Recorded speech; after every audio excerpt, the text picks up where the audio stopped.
Hi, hello. Good afternoon to all our friends. Good afternoon to all our friends, and then who are listening to this webinar. I'll be discussing the issues of the independence of the African Commission on Human and People's Rights. I have with me Thomas Fowd, who is also going to join me. Unfortunately, Thomas is having a bit of an issue with his connection, so I'm hoping that he will be able to join us later. My name is Dr. Feyi Ogunade, and I'm speaking to you from London. And once upon a time, I used to be a senior legal advisor for the African Commission, and I used to teach in the universities in London. And currently, I am heading a regional organization which is called AU Watch, that is African Union Watch. African Union Watch is a regional organization that monitors what the African Union and African Union member states are doing and trying to hold them accountable to the standards which they have set for themselves. So basically, that is me, and I'm just thinking whether we have got Thomas on the line to introduce himself. Thomas, I'm joining you with my phone, and hopefully you can introduce yourself to the panels and to our colleagues who might be listening. Thomas, can you hear us?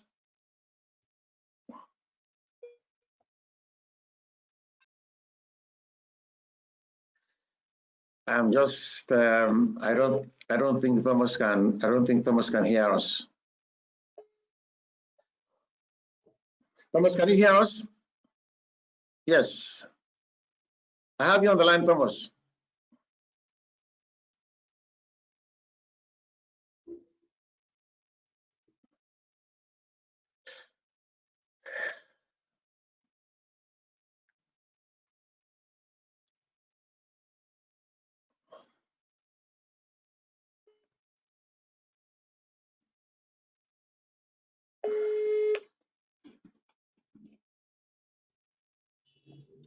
Thomas, can you introduce yourself, please?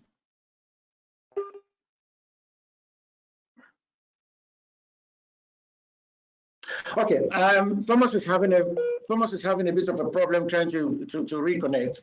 I think I will go ahead with what I have to say about the independence of the African Commission. My view is, particularly when I was a staff at the African Commission, my view is that legality is not always the best way to go about securing the independence of an organization like the African Commission.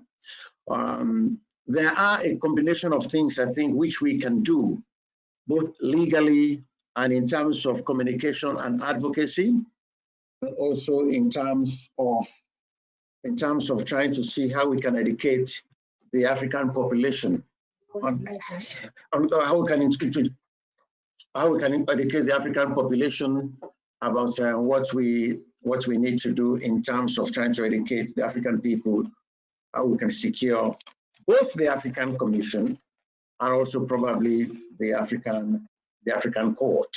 Now, I have a position which I've always taken over the last so many years about the African Commission, and that is the best way in terms of securing the African Commission is through education.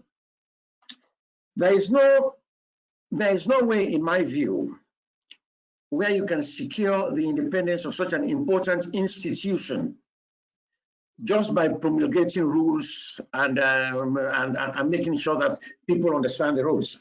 The fact of the matter is, when we promulgate rules, we are actually speaking to ourselves. And what is the point of speaking to ourselves? What about the lady or the man in Abuja? What about somebody somewhere in East Africa, in Kenya, in the market in Kenya? What about somebody somewhere in Egypt? How do they know how to secure the African or the independence of the African Commission? What should be done in terms of making sure that the institutions which we build and which we establish, our state managers follow the rules and regulations in making sure that they are independent and making sure that they do the job which they were supposed to be doing. So my view, just to make as a start, is that the best way to do it, what is wrong, what stops us from introducing the African human rights system within the primary secondary school system? What stops us?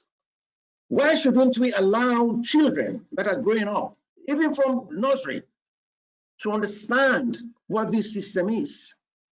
Inculcate that system within the larger system of education.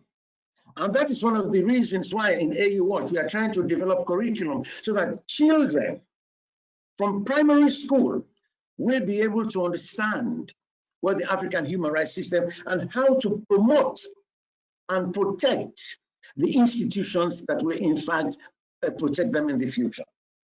So having said that, so my view is, having said that, education is a primary vehicle in terms of getting all of us to promote the independence of both the African Commission, the African Court, or all the institutions of the AU, as a matter of fact.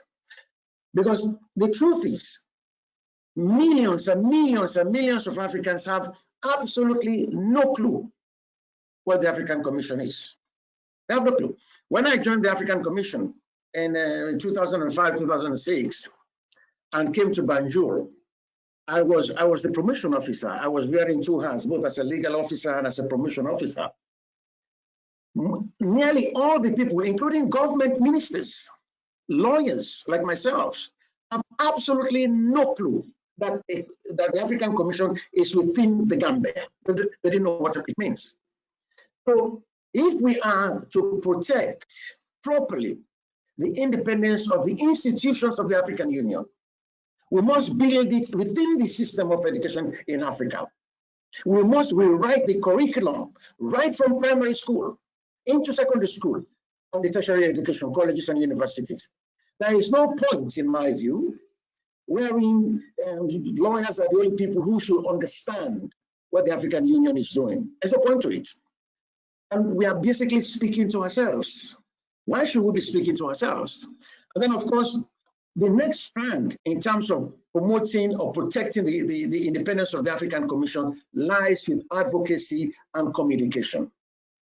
The African Commission is an exceptionally useful organ in the African Union, but it has failed completely to articulate its own success. As I am speaking to you right now, there is no promotion officer within the African Commission. When myself and Mr. Shafi Bakari left, for some reason which I cannot understand, the African Union or the Secretariat of the African Commission, this is not a criticism, by the way, but they did not appoint somebody to replace me or to replace Mr. Shafi Bakari. As I'm speaking to you right now, there is no one who will tell you what the African Commission is really doing in terms of advocacy, media, and communication. That is a travesty in my opinion. That is wrong. And we cannot continue to allow that to happen. If people don't know what the African Commission is doing, if they are not aware what it is doing, how is it possible for them to come to the defense of the Commission when it is attacked by our state managers? And over the last few years, the Commission has been attacked viciously by our state managers. So until we take media, advocacy and communication seriously at the level of the African Commission, it will continue. Even if you give it the best independence in the world, or you put down the best things in writing within the rules of procedure, it makes no difference if people don't know it. People should understand what are in the rules of procedure, and they should be able to come to the defense of the African Commission, particularly journalists. I can guarantee you, I mean, when I remove my legal hat, I am a trained and qualified journalist. I can guarantee you that even where in the Gambia, where the African Commission is residing, very few journalists actually know the inside out and workings of the African Commission.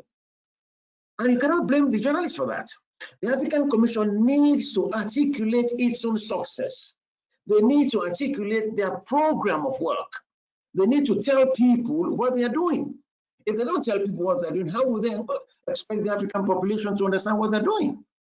So that is another strand of how I believe very seriously you can protect the African Commission, the independence of the African Commission. And of course, in terms of advocacy, advocacy, in my view, simply means that how does the African Commission relate to other organs of the AU, the AUC, the PRC, the Executive Council, and of course, civil society. There must be a mechanism, and that is why I am happy that we are having seminars like this and webinars like this, so that civil society, now that I'm in civil society, we have a responsibility, we have an obligation to ensure that the African Commission, or all, as a matter of fact, all of the organs of the African Union are completely independent, but particularly the judicial and human rights organs, and especially the judicial, and because it has a particular role in playing. The judicial and human rights organs have a particular role in ensuring that justice is not only to be done, but must be seen to be done and believed by the people on whose behalf we are working. So civil society, organizations like these ones, AU Watch and other civil society organizations have a responsibility to advocate, properly advocate for the independence of the African Commission. But having said that, I want to go on to a few other issues which I think has been quite important in how the Commission has also tried to ensure that it has its own independence. And when you look at the rules of procedure, the new rules of procedure, I mean, particularly I'm speaking now about the rules of procedure 2020. Many of you will realize, I don't know how many people have read the old rules of procedure. The old rules of procedure, and that is the 2010 rules of procedure, had only in Rule 3, it speaks that the African Commission was defined as an autonomous treaty body within the framework of the African Union to promote human and people's rights and ensure their protection in Africa. So basically, that was the old rules of procedure. And it was a very limited mandate. So what the new rules of procedure has done is to try to expand on the provisions of the 2010 rules of procedure. Now, please allow me, I think we still don't have Thomas with us, so I will probably go on and on before I take some questions. Please allow me to elaborate why the 2020 rules of procedure became quite important, and why we are speaking about the independence of the African Commission. I don't know how many of you still remember that it was in the 25 April 2015 was a seismic shift that occurred within the African Commission. I use the word seismic shift, almost an earthquake type of shift that occurred within the African Commission, because that was the beginning of the erosion of the independence of the African Commission. Some of you will remember that on 25 April 2015, the Commission voted 6-4 to grant observer status to the Coalition of African Lesbians. But you must remember that the story goes further than 2015. CAL, or CAL, as we normally call them, had applied for observer status, I think, between 2008. I was the officer who sat and wrote the opinion for the African Commission. And I tried to convince the members of the African Commission by then that observer status should be given to CAL.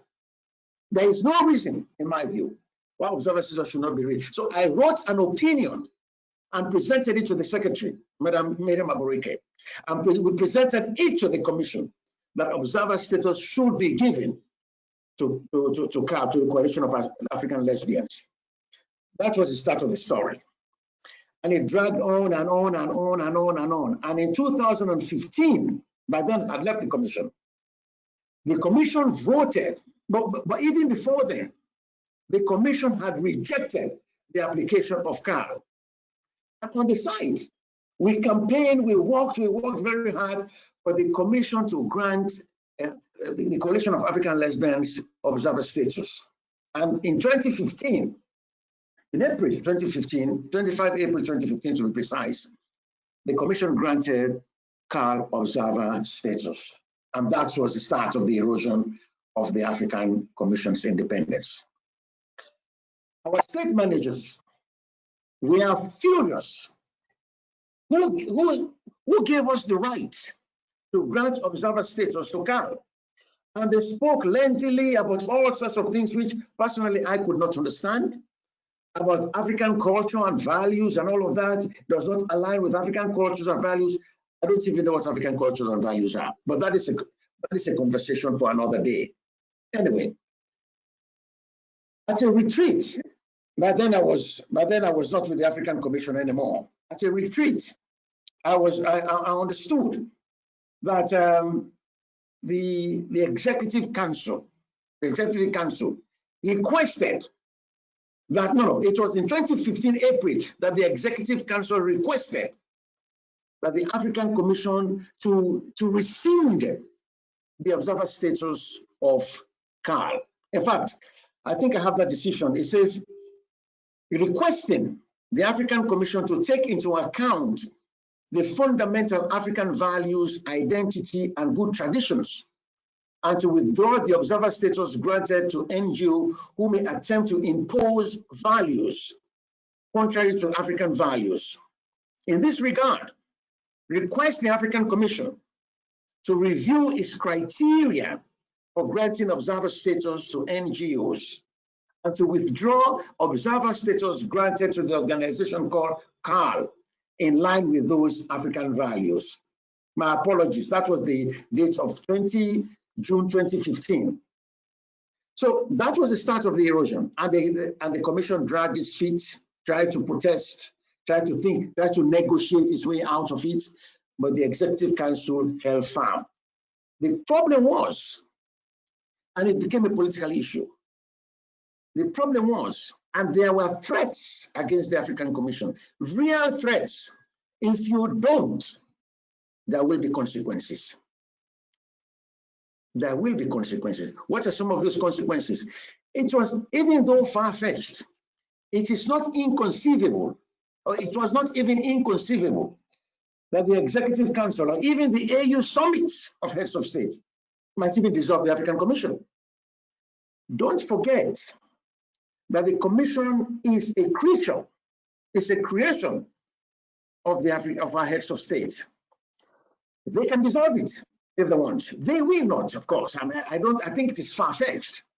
But where the Commission is looking at the AUC, the Executive Council, and the PRC, eyeball to eyeball, and they have given it instructions, rescind the observer status of CAL. And the Commission says no. Two things will happen, in my view. Two things will happen. They can withhold funding. As a matter of fact, many of the commissioners by then, even before, the reason why CAL did not have observer status, where the independence of the commission was being eroded from day one, when it came time to election, particularly those people, particularly those commissioners who were standing for re-election, they were gently reminded, if you cross the line, you will not be re-elected. So many of them some of them violated their conscience. I spoke with a good friend of mine, a commissioner who is no longer with us, that was a problem. If you wanted to come back to the commission, then you had to toe the line of your state managers. But it is unfortunate because even though the commissioners are elected or suggested by their governments, but they stand in their respective positions as individuals and take decisions not on behalf of themselves or their state managers, but decisions based on their consciences, their legal consciences.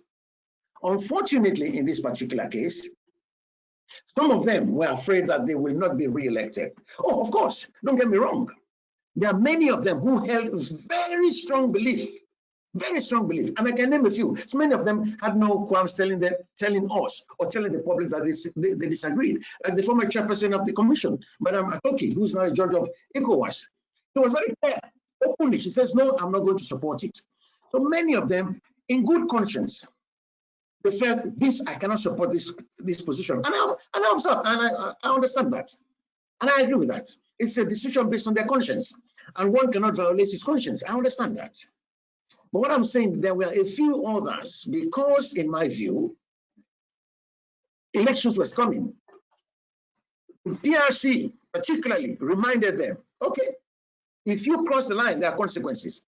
But the harsher reality was, it was quite possible, very possible, that the commission, that the AUC can withhold funding in vital areas of the commission's work. Or probably even say, listen, we are going to reorganize the African Commission. They could do it. They have the powers to do it, to reorganize it in such a way that you will not even recognize the African Commission. So, unfortunately, in my view, the African Commission, the decision of CAL was rescinded. That was under Madam Sorato Maega. That was unfortunate in my view. So that was the start, or that was the epitome of the, if you like, of all the ramifications that came out of the gross undermining of the independence of the African Commission. And then, of course, don't forget that the Executive Council also said to them that they should review their rules, the criteria for observer status. Did the Commission do it? Because asking the African Commission by the political masters to tell us to review our criteria completely undermines all the independence of the Commission. But the question is or should the Commission be independent in the manner in which we think of it? If we're saying the judicial organs, the judicial and human rights organs should be independent, what type of independence are we talking about? Does that mean they should not be accountable? It's a difficult question. It's a very difficult question. Because at the end of the day, even the African Commission should be accountable to something, or to somewhere, or to somebody, or to a particular institution. And the manner in which the African Commission is structured, or the human rights system is structured, all of it points to the policy organs, the PRC, the Executive Council, and of course the heads of state and government, which unfortunately, in my view, are unaccountable in many respects. Once I agree that the African Commission cannot have total cash blank independence because they have to be accountable to something. Most of us within the civil society movement in Africa, I think I agree that the manner in which the policy organs and our heads of states have undermined the African Commission is completely unacceptable. Now, how has the African Commission responded? Having given you that background, where we are coming from the erosion of the African Commission. As a matter of fact, just a slight digression. When you look at how the previous secretaries have been appointed, it shows you that this was a political ploy by our heads of states. And mind you, don't forget that the African Commission was an afterthought. I take your minds back to the days of Pan-Africanism in the 1950s and 1960s, and the issue of where we had one-party states in Africa. Many of our governments in Africa were military dictatorships. Those were the days when even criminals became Secretary General of the OAU. Don't forget again that even the first Secretary General, a Guinean, was killed in Guinea and no one said anything. In prison, he died in prison. So those were the days when things were not very clear. Human rights was an afterthought in Africa. But organization, civil society was organizing itself. And then I said, well, okay, you want an African Commission to promote and protect human rights, you can have one. And so the African Commission was born from the cauldron of an afterthought. Okay, that's your African Commission. Until 2005 and 2006, when people like us were appointed, many of the staff of the African Commission were supported by NGOs and other international. The organization was not funded. The OAU did not fund the organization, never funded it. It was an organization in name. So it goes back to all of the secretaries of the commission were handpicked. If you like, political henchmen, I would say, were handpicked and put in the commission so that they will do the bidding of our political masters. So you can understand the history of where the commission is coming from. That nearly all of our heads of the secretariats were people who've been there not through a competitive process. The commission has never had a competitive process where the secretary was chosen competitively. No, they were always handpicked. And I suspect, I don't have any evidence for that, I suspect that these were people who were specifically handpicked so that they will do the bidding of the AUC and our heads of states, or our political masters. And so when the issue of CAL came around, it was not very difficult for the PNRC and the Executive Council to say, if you don't, there will be consequences. And so now, when they were given the instruction, okay, there have always been changes, there have always been moves towards refining the rules of procedure. I think the first one came here, and then the last one which we had was in 2010, and then of course in 2020. But now, if you look at Rule 11, Rule 11 of the new rules of procedure, Rule 11 of the new rules of procedure, it says that the commission, when there is a conflict between the applicable rules of the commission and the rules of the African Union, and in terms of confidentiality and codes of conduct, the rules of the African Commission will take precedence. So in my view, that is one added provision which the commission has used to protect its independence.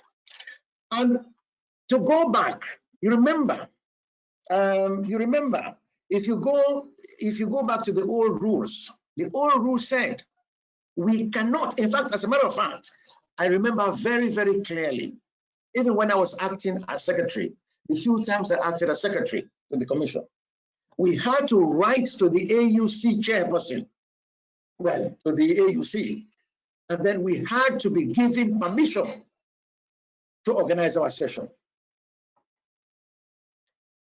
I always question that. Well, many people will tell you, even staff members will tell you, but the money we get comes from them. So we had to inform them before. But no. My view was no. If the commission is going to organize its own session to discuss its own internal affairs, it must be able to fix its own dates to discuss internal administrative affairs, home issues we discuss in home. Why should we be informing the AUC or the AUC chairperson that we are organizing a session? Out of courtesy and just information, yes, I can agree, but not permission to say we want to do A, B, and C, or want to organize a session.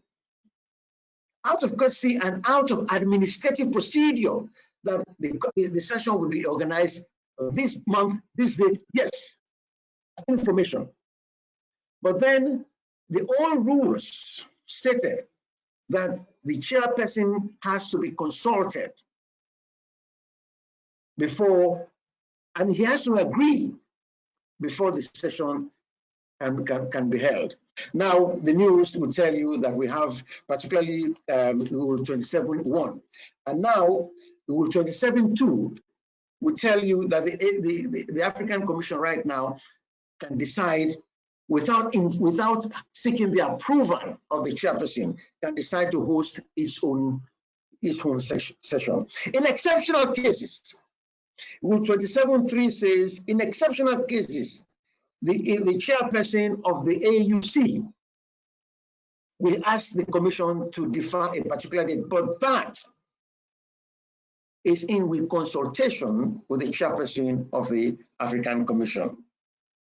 So what the African Commission is now trying to do under its new rules is to protect and guide its independence. Yes, even though they took what I will call a big belly blow within the last couple of years, but what the new rules are trying to do is to restate their independence, is to say, listen, even though we agree to do what you want in terms of the CAL application, but we are still trying and working very hard in trying to maintain our independence. And honestly, I must congratulate the current commissioners, or even the past commissioners. I think they've done an exceptionally sterling job within very difficult political circumstances. And my heart goes off to Madam Soyata Maiga, particularly. She is a woman of steel, in my opinion, and I hold her the highest esteem. And members of staff of the African Commission, who is working endlessly, tirelessly, day and night to ensure that the African Commission is independent as far as it is possible. So what the Commission has now done within these new rules of procedure is to ensure that they still maintain that independence. And it is important that that air of integrity is seen by the public. Because as I always say, law is not only about the letter of the law, it's always about the spirit of the law. Even though in my personal opinion, I have always said, the African Commission cannot be totally independent and unaccountable. They cannot, of course it cannot be. It cannot be unaccountable. It must be accountable. But when you take the analogy of governments, you have the legislature, you have the executive, and of course, and you have the courts, the judicial bodies. Many countries have these three arms of government. And of course, you have the fourth arm of government, which is the fourth estate, journalism. They're supposed to be independent. The executive cannot come one day and say, I'm dissolving the courts. I'm dissolving the courts, I'm dissolving the parliament. Of course, in some African countries, they do. They do. But you see, in those instances, all three bodies must work together, or four bodies must work together in the spirit of democratic traditions. And similarly, even though the African Commission cannot have 100% autonomy or independence, the spirit behind it, particularly when they are legislating, when they are deciding on communications or cases, when they are taking promotional missions and writing their reports, they should be left alone. Because that is what makes the African Commission the bulwark, the spine of the African human rights system. And I will support the African Commission's decisions and actions to maintain that type of independence. So if you look at what the Commission has done in Article 20, in Rule 27, they're trying to say to the AUC, yes, we recognize that our monies are coming from you, but you cannot determine when we can hold our session. It's a small punch, if you like. A small punch that you cannot determine when we are holding our session. And that is another issue about those who hold the purse strings, call the tune. And they know, the AUC knows, that the budget has to be approved by them for the African Commission or any of the organs of the AU to get money. Remember that up till 2007 or 8, I believe, our budget was subsumed within the budget of the political division, within the AUC political unit. And they had to make an application to the PRC and Executive Council for the release of money for us to be paid, for actions to be taken. But then one of the things which I praise Madam Mary Maboreke is trying to ensure that there is we split the budget of the commission from that of the AUC political division. And if you go before, even if you go back, the commission was never put as an organ of the AU, never, until Madam Mary Maboreke came, and she fought very hard that the commission should not. I mean, whenever you talk to the political organs, they will tell you, well, you're an organ, you're independent. But where is it? There was nowhere in the AU documents that shows that the commission was independent, like the courts or like the other new bodies. It was Madam Mary Maboreke who came and fought many letters, many visits. Okay, we know we are independent, but let it be recorded in some documents to show that we are independent. So I give you this history so that you understand why I think personally, because it's a human rights body, our state managers did not want to give the impression that this body is independent. They always want to give the impression that the commission is under them, that the commission can be told what to do, can change the language in written documents. Okay, the conclusions. As a matter of fact, that is the reason why all of the reports of the commission has to go through, if you like, a vetting process, which completely undermines its independence.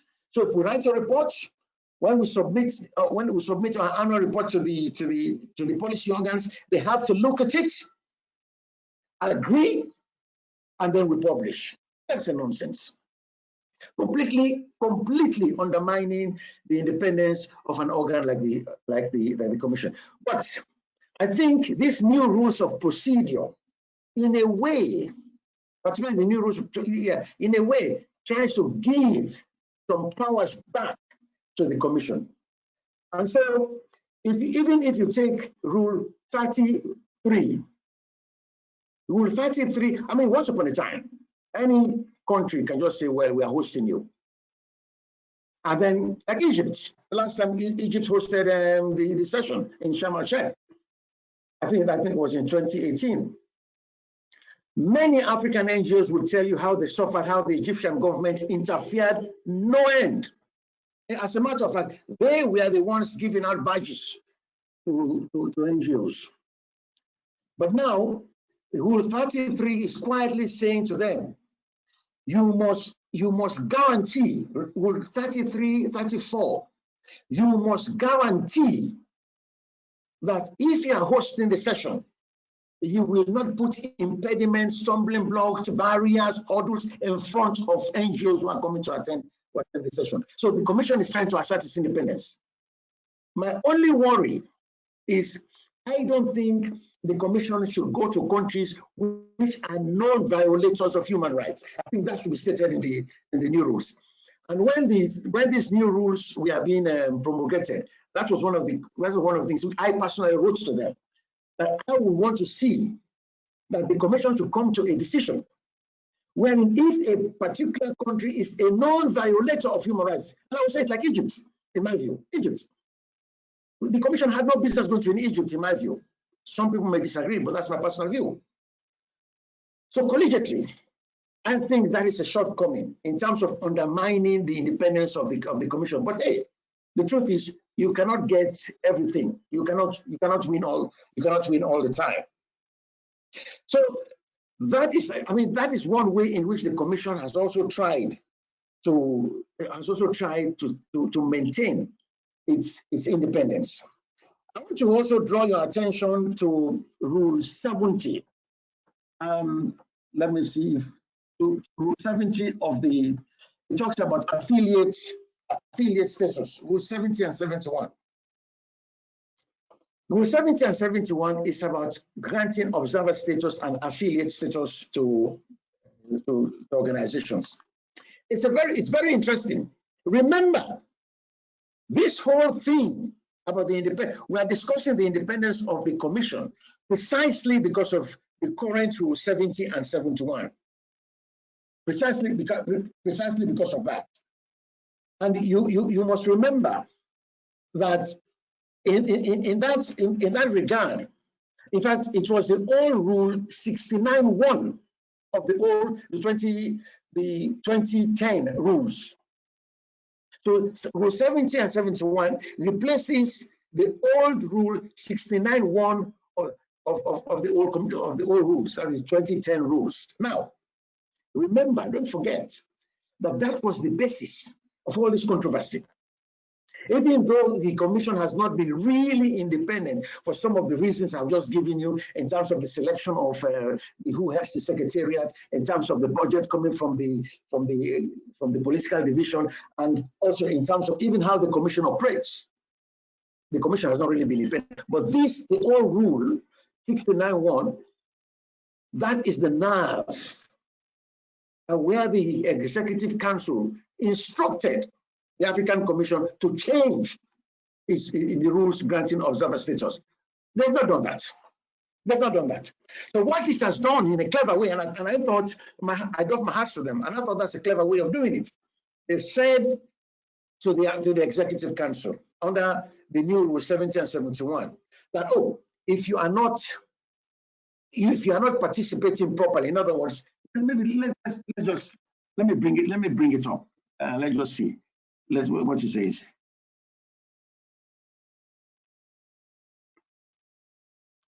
Just a minute. Let me just.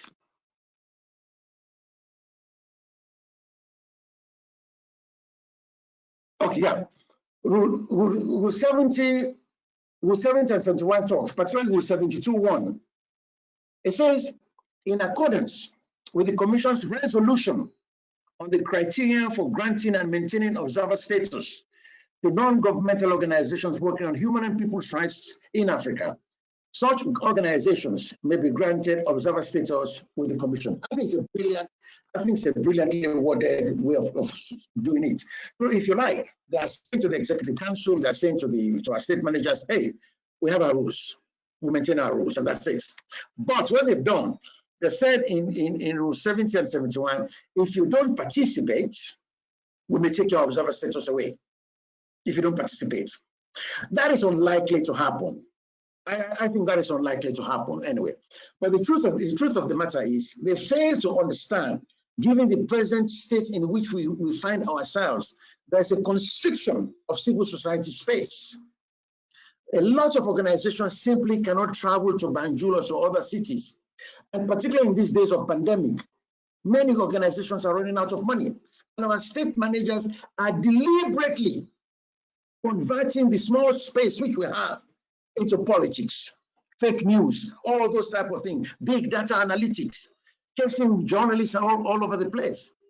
So even though I think the Commission did in a very clever way, in a very really clever way, I think it's a slight drawback in terms of saying we will withdraw your observer status if you are not participating. But hey, to be honest with you, I hardly think that will happen.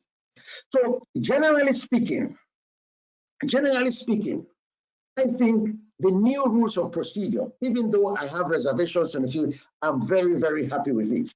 I'm particularly happy again as well, where it says on Rule 92.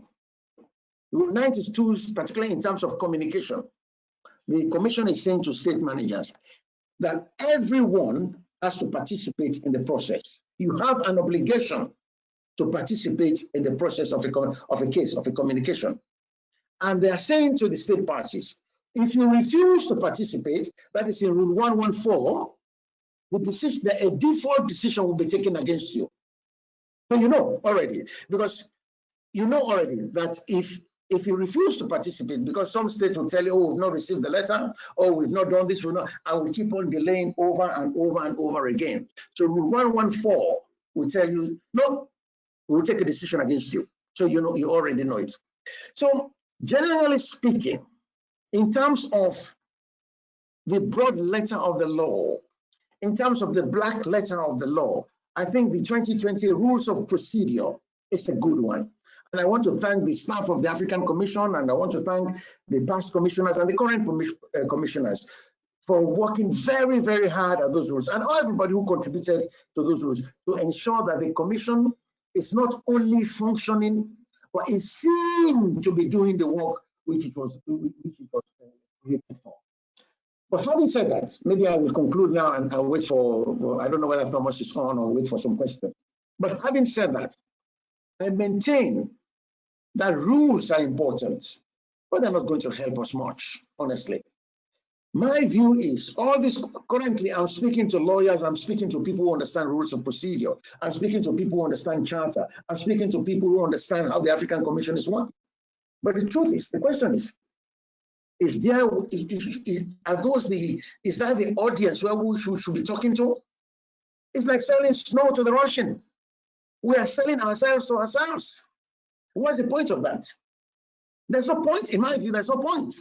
If you take a census, AU Watch did a census 2016, 2018, and we in 10 African countries, we will soon publish the result. 92% of the people, including very highly educated people like myself and yourselves, have no clue what the African Commission is doing and what many of the organs are doing. And then we want to complain. So it is left with civil society. If our state managers are refusing to articulate the work they are doing on our behalf, then we have to take it upon ourselves to say, listen, it is not on. How do we approach, how do we achieve 2063 if people don't know what 2063 is about? How do we do it? How do we do it? It's not possible.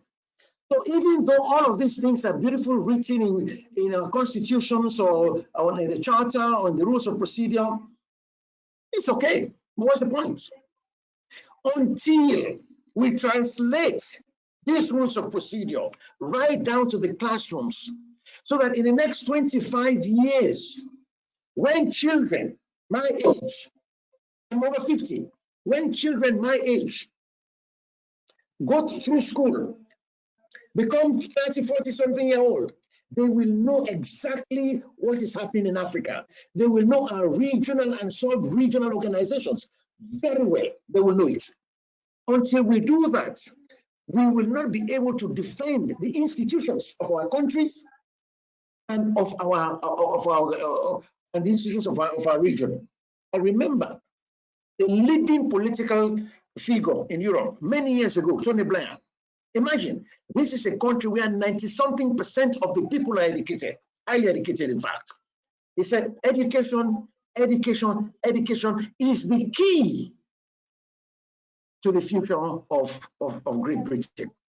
In Africa, many countries, many countries, the rate of literacy is embarrassing.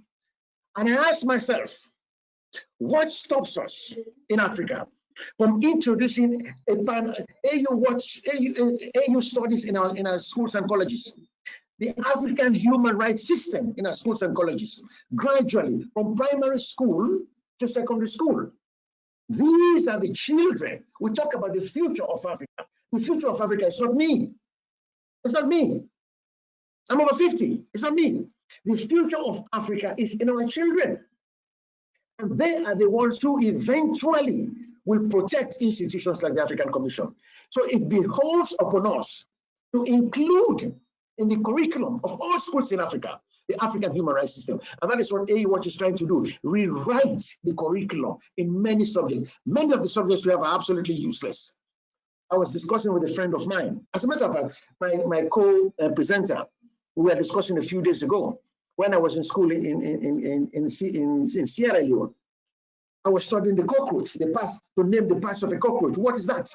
Why do I want to name the parts of a cockroach? We study different types of mosquitoes. Why do I want to study different types of mosquitoes? Teach me how to end malaria. Show me how to end malaria. The curriculum is wrong. The syllabuses are wrong. We are turning out illiterates even though they are going to school.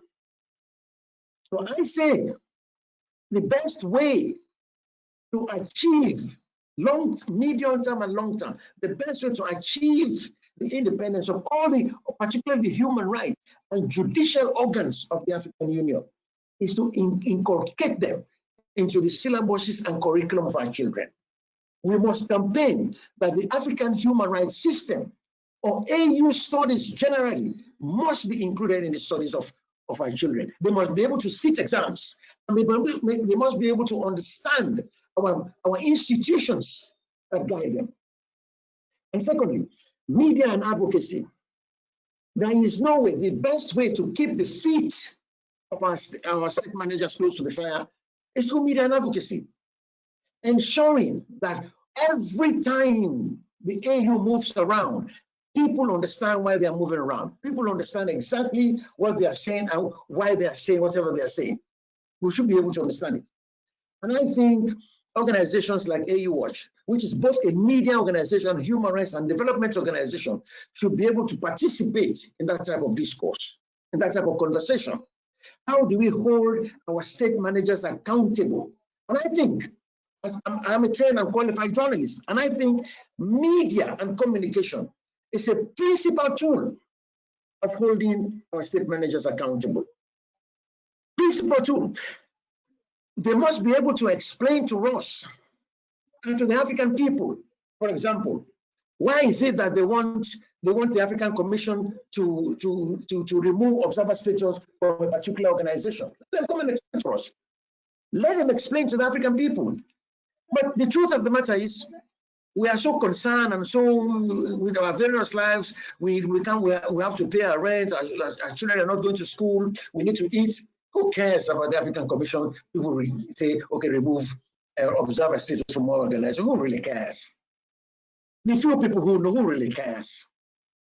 They don't care because we in civil society, we have not articulated the successes of the African Commission and the importance of it and why such things should be, why we must hold them accountable. Anyway, not unless people have a few questions for me, I will try to say end my bit here, and maybe people can ask me questions. And so Tiffany, up to we have lost Thomas. Yes, we have lost Thomas. While people maybe think of their questions, if you would like to give him a call on WhatsApp if he has anything to add to what you wanted to say. I know that he is still listening, but we have lost his video and his sound. And then questions. There's a question box and also a chat box for any of our attendees. Where do I need to go? I need to go to chat. No, I was just alerting our attendees. So you can see to Thomas if he has anything else he'd like to add. Okay. I'm still having a problem connecting to him anyway. All right. So let's see if our attendees have any questions for you. No one's asked anything yet. But if they do, I'll let you know.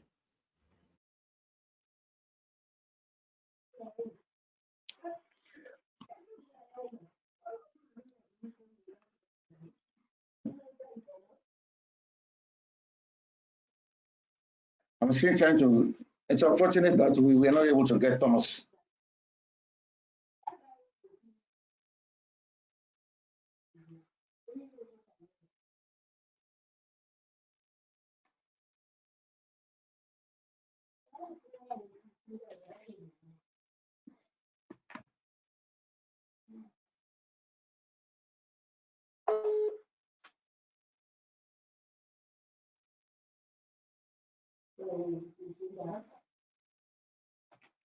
Thomas, are you there?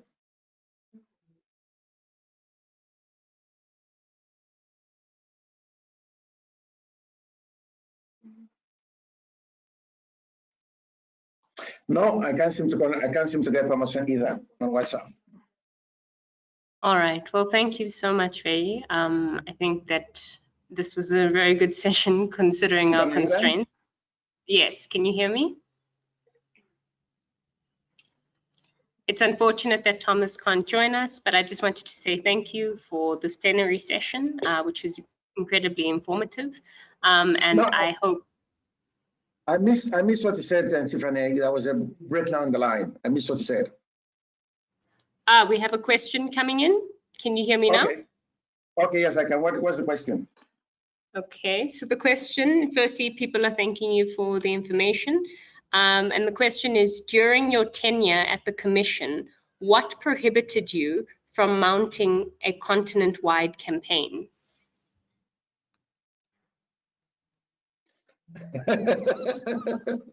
You know, that is almost an embarrassing question. And it's almost I say it's almost an embarrassing question because unfortunately, there are quite a few things which I cannot say because these are internal. It isn't because I have left the organization now I want to start blaming other people. It will be unfair, particularly when they don't have a right, when they cannot reply. But it's a brilliant question as well. Absolutely brilliant question. I use the word unfair because I'm not able to say all what I want to say. But the truth of the matter is we did. And on many, many occasions, myself and Mr. Shafi Bakari, we tried on many occasions. Let me give you an example. When WhatsApp and all these social media were coming on, we approached the commission, for example. But it is not a fault. I'm not blaming them. We approached the commission and said to them, let us link our websites with all these social media so that people will understand more and more what we are doing. And I remember very clearly, one of the commissioners, in fact, she was a chairperson, I said, Dr. Ogunade, what are you talking? What is that? But I said, what is that? And they even LinkedIn, many of the commissioners did not even understand what LinkedIn was. Let alone talking about Facebook. They thought Facebook was some girls thing and boys playboy thing and all of that. And what is that? We are a serious organization. How do you want to link us with Facebook and LinkedIn? And so times have moved. Yeah, times have moved. We made an attempt. We made a lot of. I mean, we did a lot of promotion work in Ghana, in Swaziland, and even in South Africa, in many other places. We held meetings in Liberia. We put together a team of people in Liberia and invited hosts and hosts of organizations to understand what the African human rights system really is. I started, myself and Dr. Eno, who is now the registrar of the court, we started the first African human rights system course in the University of the Gambia. I was teaching there, Dr. Eno was teaching there, and later Mr. Shafi Bakari also came there to support it. So those are some of the efforts we made to popularize what the African Commission is doing. And up to now, as I am speaking, the program myself and Dr. Eno started at the University of the Gambia is still going on. It's still going on. And so those are some of the ways in which we are trying to popularize what the African Commission is doing. In the Gambia, we had many TV programs, many radio programs. We did the same thing in Nigeria. I've attended numerous programs in Nigeria, television programs, radio programs. But the truth of the matter is, these, it's a concerted effort. Everyone must be pulling in the same direction. You cannot have promotion offices because most of our work, 50% of it was promotion. The next 50 was legal, writing cases. But honestly, if you don't get the support of people within the secretariat and even at the level of the AUC, after some time, many of the people you've preached to will even forget. I always give the example of Coca-Cola, Coke. How many people in this world will tell you they don't know Coke? How many? Or Coca-Cola? Many. Very few. But yet, every year, Coke ensures that they spend billions and billions of US dollars in making sure the next generation is addicted. Making sure the next generation is addicted, making sure that the next generation will never forget what Coke is. That is the same thing with human rights. If you preach today to this group of people, you must be ready to preach tomorrow to another group of people. Those who are growing older and older. It's a continuous program of promotion, of disseminating information. Or else, when you do it here, and after 1 year you leave it, you don't do it, the people there will forget. The thing is, you must get the next generation to keep thinking about human rights, keep knowing about human rights. I said to the secretary many times, what stops us? And we attempted it in the Gambia. When the police officers, I mean, if you talk to an ordinary police officer in the Gambia, and it is not their fault, they know a lot about Geneva Convention. They know a lot about all all the UN rules and all of that. But they don't know anything about the African human rights system. They don't know what is happening. We wrote curriculum so that it could be included in the syllabuses of the police union in the Gambia and other countries. You need the whole organization to back you up. And you need to follow it up year after year after year, or else it becomes a waste of time. You cannot stop. You cannot stop. And that was the problem people like us have. Because the budget for the budget we had at the African Commission by then was very small. Very small. You want to do this, you have to seek permission from the AUC, particularly in 2004, 2005, and 2006. There was no budget at all. No budget. The little budget you have was done for promotional missions. And you have to seek permission from the AUC to do A, B, C, and D. Eventually, when we got a bit of independence, the budget to the promotion department was so small that it was almost impossible to do anything useful. So that was the reason why we were not able to sustain and maintain a permanent campaign of promoting the African Commission. Thank you, Feyi. A second question has come in, and it is, how effective are the new rules and procedures when the state managers seem averse to publicizing the commission? Does the ACHPR endorse the establishment and functioning of the commission? I've also pasted the question in the chat box in case you want to have a look at it again.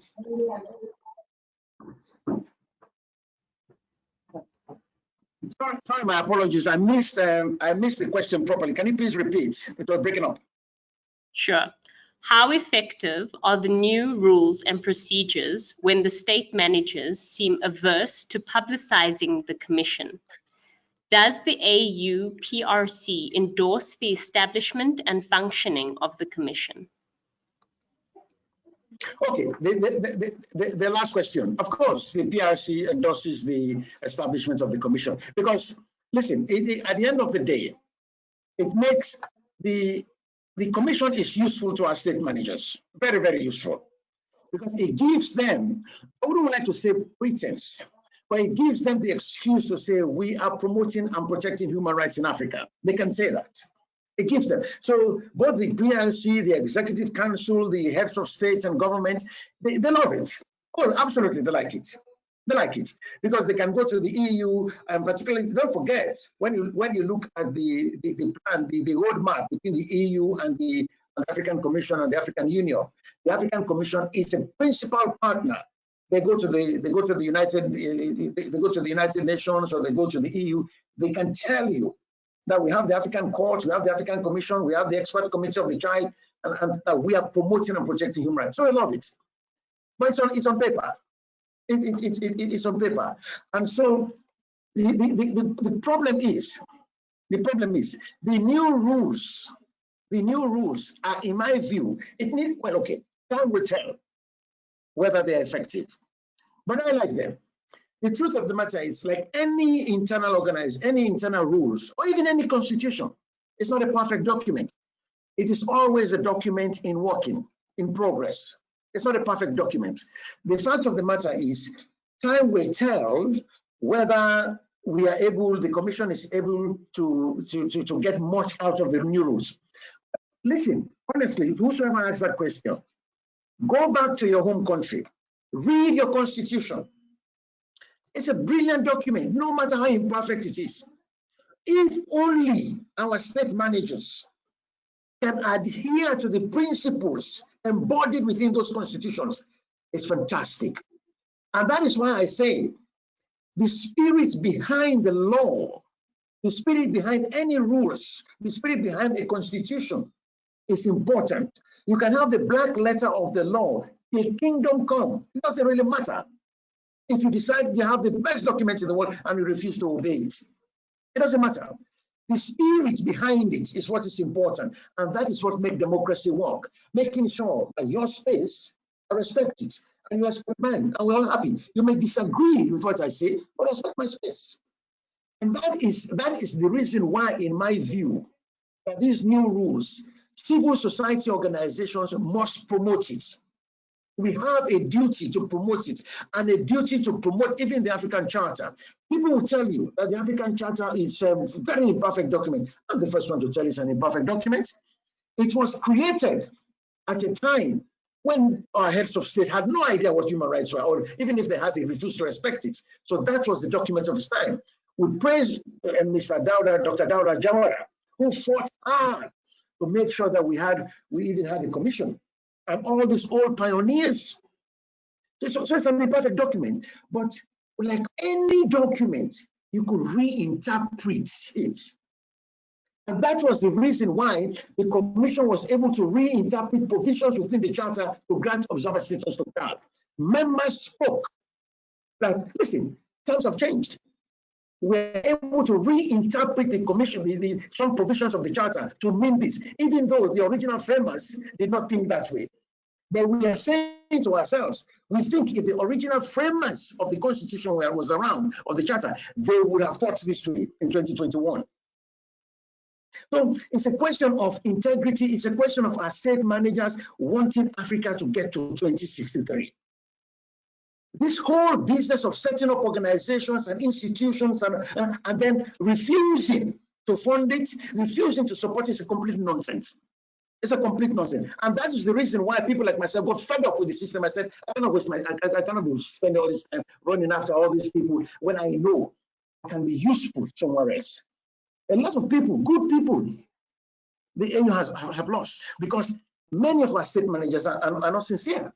So the truth of the matter is, even though the PRC by then was hostile, I'm not too sure about the new crop of people there, but we need to keep going.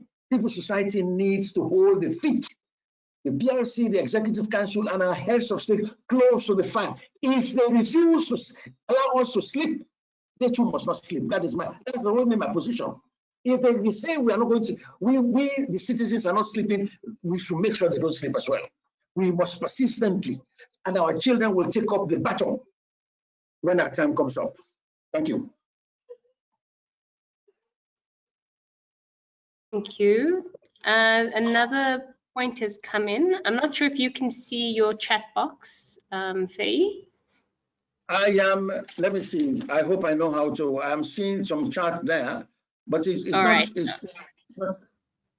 I'll read out the latest one to you. It says, one problem that limits CSO's engagements with the Commission is the lack of transparency that can occur on the work it does, the visibility given to the work, how it goes about it, and how it reaches commissioners. How can we ensure that the strengthening of the Commission in itself to ensure CSOs can effectively engage with it to reach its goals? It can take years to get familiar with the body itself, which is often time that all CSOs cannot dedicate to this body and can dissuade them from engaging with it.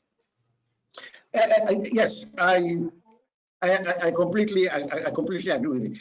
Even let me give you an example to answer this question. Let me give you an example. Once upon a time, the AUC gave us $6 million. That was a lot of money by then in 2006, 2007. A lot of money. And I thank Dr. Mary Maboreke for getting that money for us. But I tell you what, after pressuring the AUC and our heads of state and the Executive Council, they were going to test us. They said to us, you don't have the capacity to spend that money. And Dr. Maboreke said to them, we have people at the secretariats who can do a lot of good work. We have. I said, okay, let's see. Because what they wanted to do, throw $6 million at us, and they know we don't have the capacity to do it. And then next year, when we put our budget forward, they say, okay, we cut it in half, we'll give you $3 million. Now, one of the things we said to Dr. Mobereke was, listen, let's engage CSOs. Let us make sure that CSOs, there are a lot of CSOs who want to engage the commission, who want to see how the commission is working. Let's go around Africa, take the good ones, the prominent ones, the ones who have been with us for a long, long time. We set the criteria. Let's take the good ones so that they can be part and parcel of this money. Bring them to the secretariat so that they see how we work, understand how we work. Let us set seminars, go around Africa, setting up seminars in countries after countries, particularly when commissioners go on promotion missions. When commissioners go on promotion missions. But then the problem was, we even suggested, what is wrong if the commission was to go around Africa and take, say, 3 students or even 5 students from maybe from 10 African countries, bring them, senior students between the ages of 17 to 19, and bring them to the commission during the session. Let them understand how we work. Bring a few CSOs as well to engage with these students. And then by then, we'll be not only popularizing the work of the commission and the charter and the rules, but we're engaging with civil society. What happened? Nope, we cannot do that. We cannot do that. So we went all around Africa, traveling and hosting things which I don't even understand why we were doing it. But that is the problem. So in a way, I completely agree with this questioner that there's, once upon a time, there's a problem of visibility. And even now, how do we explain right now? I don't understand it. I mean, the commission is in my soul, in my heart. I love the commission. And I know the people there are doing incredibly good work. But how do we explain that up to now? They don't have a promotion officer, a press officer. How do you expect to get visibility when you don't have somebody, a specialized individual who can do the work for you? Take the court. There is somebody good at the court who does a lot of good work for the court. That's what you need. That's what you need. Everything we do at the commission should not be, it's not a secret society. I disagree, completely disagree with this business of confidentiality. Some confidentiality is important, don't get me wrong. Yeah, but when it comes, particularly in terms of processing a case, I mean, in law, there's a clean hand doctrine. If you come to law, you come with clean hands. You share your documents with your opponents so that they see what you are doing. So it is not a secret. So sometimes I don't understand why should this issue of confidentiality be so confidential in our case? I don't understand it. Yeah, but the question is absolutely right, and that is where civil society can come in, and that is why AU Watch. One of the things we are trying to do is to set up an AU Watch TV. Set up an AU Watch satellite TV. So everyone in Africa and the world, if you're in mass, you will know what we are doing, or what the commission, the court, and the AU is doing. If the AU was to lift up its feet, we will know whether they are wearing leather or rubber soles. And the commission, the court, and all the organs of the AU can only be strengthened when civil society is strengthened. By itself, they will not do it. Our state managers will not do it. Listen, many of our state managers, they hold unaccountable positions. Unaccountable positions. How do you expect them to support the court, the commission, the committee of the child to be accountable and to be independent? They will not do it until they are forced to do it. And that is where civil society is important. But the truth of the matter is, look all around us. Look all around us. How many civil societies are really strong to challenge what is happening in Africa? Take Ethiopia, for example. What did the government do? The government banned civil society from receiving monies from outside. But no. You cannot receive money from outside. If you want to function, you must get money locally. But then the same government, and the government's explanation is, political interference and all of that type of nonsense. But then this same government goes out and takes billions of Chinese money and billions of EU money, and the laws do not apply to them. So what have they done? They've completely eroded civil society space. You cannot take money, but I can take two different standards, completely hypocritical standards. But I say to this questioner, of course, it takes years to get familiar with what the AU is doing, what the Commission is doing, because it's a very complicated organization. It takes time to understand what they're doing. It takes time to understand the rules and all of the intricacies. It does take time. And that is the reason why AU Watch was set up, to explain to other civil society organizations, particularly people like us who've been fortunate to work in the belly of the beast and who understand the system a bit. It takes time. So if people support AU Watch, and even your organization completely support it, in the next few years, a lot of people will be able to engage and understand what our African human rights system is doing. Thanks, Feyi.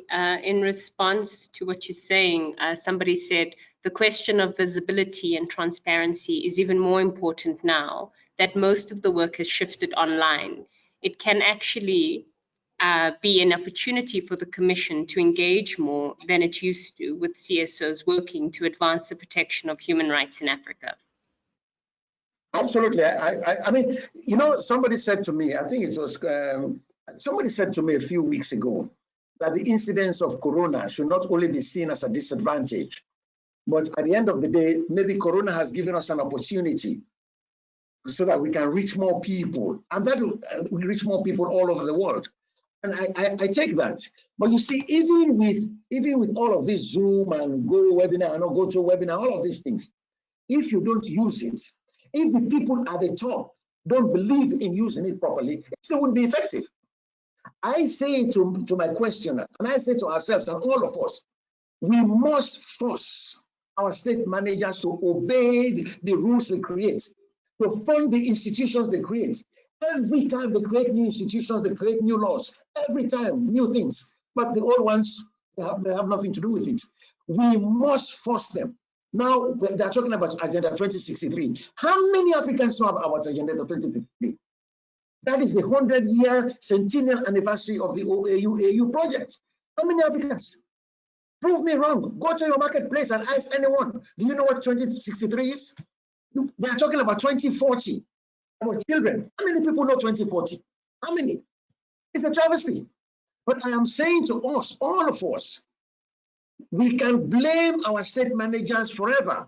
But if we too don't assist them and assist us, in the next decade, next 2 decades, we will still be where we are. So we must take the mantle of ourselves and force them to do what they're supposed to be doing. All right, there are no other questions. Are there any final words or comments from you, Feyi? No, I want to thank yourselves and Simugeli for giving us the opportunity to host this seminar. I'm available. But my final word to all of us is this. If we, as Africans, don't take the future of our children in our own hands, then we also are to blame. There is no way in this world that you can allow some of this crop of leaders that I see to take the helm. The future of Africa does not rest with people like myself. I know we have people, particularly in my organization, we have 20-something-year-old people. They are the future. And we must work to ensure that that future is secured. The baton which was handed over to us by our forefathers was not properly handed down. We must not make that mistake. We must hand the baton on properly to our children so that the struggle for the soul of Africa is realized. And I say to my friends in civil society, we must not give up, we must not relent, we must not stop until our state managers do exactly what they promised to do. Thank you very much. Thank you so much. Thank you so much for your time and your kind words and your very insightful thoughts. Thank you to all of the attendees. I've shared the schedule for the remaining of events from today until the 2nd of October. So if you would like to participate in any other sessions, please go there and register. And thanks again to you, Feyi. Have a beautiful day and take care. Thank you very much, Stephanie. Thanks a lot.